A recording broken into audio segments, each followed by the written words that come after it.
Paraventi. Today I'm talking with Ryan Barnes, co-founder and CEO of STUDSON. From its inception, STUDSON has had one goal in mind: to consistently deliver the most innovative head protection in the industrial market so workers can get home safe every night. Thanks for talking with me, Ryan. Thanks, Maureen. Appreciate you having me. Well, let's start out with you telling me about STUDSON and in particular, why you created the company. Yeah, my background is in action sports for most of my career, ski and bike. And back in 2019, I was having a conversation with a commercial general contractor in Portland, and he brought up that they were switching to safety helmets. And I kind of took a look at the market and what was available and realized the hard hat's been pretty standard for 100 years, and the shell material has changed, but the technology itself, for the most part, has been unchanged. And I just didn't see some of the better innovative technologies that are out there being used in ski and bike and motocross and equestrian, and even you can look at the NFL. And there just didn't seem to be much being used, and I thought that there was an opportunity to bring better innovation into the space. So we incorporated in September 2019 and hit the drawing board for designing the first helmet. Wow. Now, what are some of the key features that distinguish the traditional hard hat, known as Type 1, versus these new safety helmets that are known as Type 2? Yeah, I mean, the Type 1 protects you on crown impact from a falling object, essentially, which is why the hard hat was initially invented, or from bumping your head, but doesn't provide any 360-degree off crown or lateral protection. So the main difference you're going to see in your standard, you're gonna see materials like EPS foam, which is standard in bike helmets and ski helmets and others, equestrian. But one thing we from the very beginning wanted to bring into an industrial application here in the US was a material called Koroyd, and it's a tubular structure. This is actually a piece right from our helmet. It's a tubular structure that can be made in different diameters and densities to accomplish the essentially energy transmission that you're trying to take away from the head. So by having EPS foam, that's great. It's an okay energy absorber, but Koroyd is much better. So we integrate it into key regions inside the liner of the helmet. Now, you mentioned how the traditional hard hat design has changed very little in the past 100 years. What is driving the interest now in transitioning to these new Type 2 safety helmets? Is it government regulations? Not really. If you take a look at, the ski and bike industry, go back 10 years, people were still skiing the slopes without helmets, and this change has happened over the last 10 years.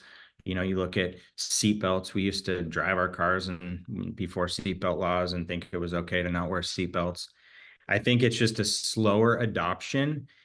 Really, what's driven the change from what we're seeing in the last 2 to 3 years is the commercial general contractors realize that they need better head protection. And that probably started with an injury, possibly a fatality, insurance claims, and, lots of cost and payouts.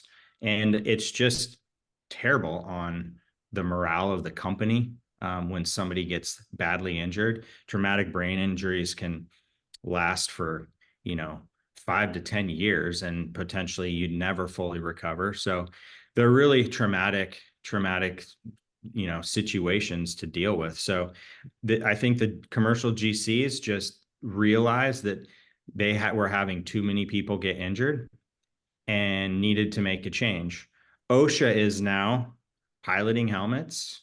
There's some new information out from OSHA, but it hasn't been regulation. It's been these contractors doing what the right thing is to do. And that's if you have Type 1 versus Type 2 and you have something that provides better protection, why would you not have the best protection, assuming that the risk assessment on your job site would say that you should probably have more protection. So chin straps and then 360-degree protection. Sounds logical. Yeah. Now, Ryan, what are some of the challenges or barriers to adoption that you see regarding the transition from hard hats to safety helmets? It's just because the hard hat has been so similar with very little change, very similar shape. A lot of them are full brims, but then you have cap style. It's people are resistant to change. It's different. They don't want change. And in this industry, the guys get their helmets stickered up, and they put their favorite stickers on them, and they're personalized, and they don't want to let that go. They don't want to switch them out. They're, from what I see, they're probably not inspecting them properly or often enough, which is recommended by OSHA. They're probably not switching the harness systems out yearly like they're supposed to. So in some cases, maybe 10 plus years, a guy's wearing the same $20 plastic shelled hard hat. It might have some cracks in it that you can't see because there's stickers all over the top. But if they're not inspecting it, then they wouldn't find the cracks. And so it's just change is hard in this industry. And guys say, well, I've been doing this for 30 years. Why do I got to change now? Why a chin strap? But the TBI and concussion rates are too high in the industry, and we know that there's a lot of risk. It's a very dangerous, depending on what your trade is, but it's a very dangerous industry. So we strongly believe we only have a type 2, that you want as much protection as you can get. If there was a type 3, we would be benchmarking to type 3. But as of today, type 2 is what ANSI has in their specification. So, and we sell all of our product with a chin strap. I wouldn't go on a job site personally without a chin strap. We see guys wearing them all the time. I think most of the big commercial GCs are making it a requirement that you buckle up and wear your chin strap. Makes sense.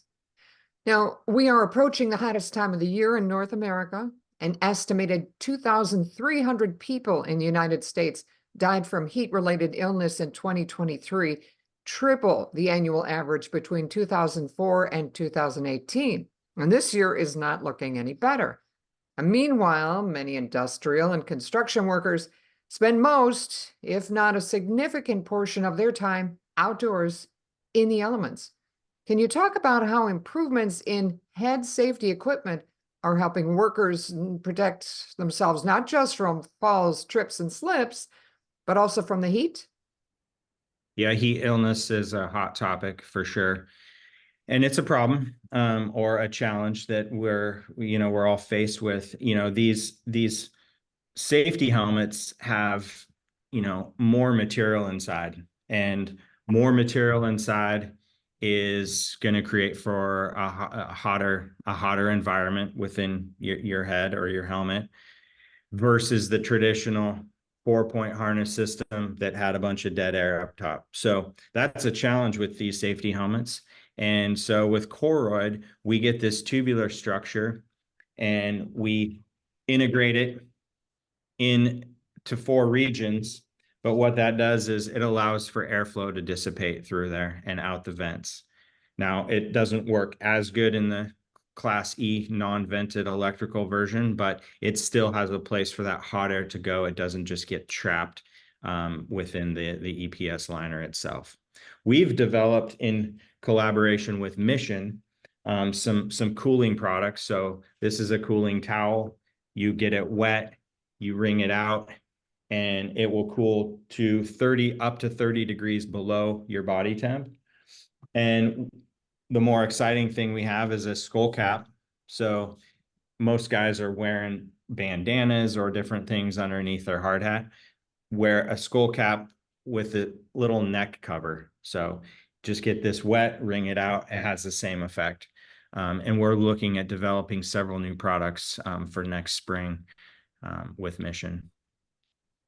And what are some other ways Studson is helping protect workers beyond the safety helmet from the heat or otherwise? Yeah, we're working on some cooling accessories that are cut resistant. So arm sleeves and gloves, all parts of the body, obviously, should be protected. So the more protection you put on, the hotter they're probably going to be. So if you can have level 5 cut-proof gloves, but also have some cooling to them, you can keep your hands cooler than, in these miserably hot temperatures. A couple other things I'd like to note, though, is recently we've been working. We got involved with the American Heart Association. Heart disease and stroke is rampant in the construction industry. Guys are working hard. They're working early. Lack of sleep, nutrition is an issue. Drinking, Rockstar energy drinks is not a good way to hydrate. And hydration is probably the most important thing in these hot environments. Staying properly hydrated, I think it's a challenge for all of us. The amount of water we need to consume in a day, and when you're on a job site with maybe lack of. So I know that lots of safety directors are providing good hydration drinks, providing fruit, so people can stay hydrated. And then we've been working for a couple years on the mental health side of things. We can sticker in the helmet upon request from customers the 988 hotline number, because the suicide rates are the highest in the construction industry as well. So those two organizations are kind of top of mind and close to our heart. And we're just, starting to get more and more involved with them to drive awareness to some of these issues that are really unrelated to our business or to the head, but that, can save lives. And that's part of our mission. Wow, Studson is really addressing issues that go even beyond head protection. Absolutely. Ryan, is there anything else you think safety professionals need to consider when determining a switch from hard hats to safety helmets? I think it's important that you have buy-in from the top, when the executives know that it's the right thing to do. And when they have a plan. I mean, we've been involved in lots of transition and rollouts with customers who are going to they're going to take all their hard hats away from their guys, and they're going to give them type 2 safety helmets with a chin strap, going through the why, because we want to send you home safe to your family. We could buy you $200 steel-toed work boots, but if you smash your toe, you can still get home to your family.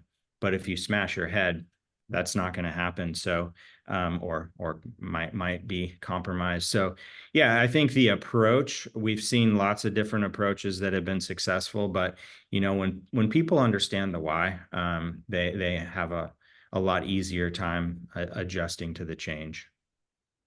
Ryan, thank you so much for giving us your time and your knowledge and talking with me today about all things Studson. Thank you, Maureen. I appreciate it. It was fun. Ryan is co-founder and CEO of STUDSON. And if you'd like more information about STUDSON products, you can find them at studson.com. And that is spelled STUDSON.com. Thanks for watching.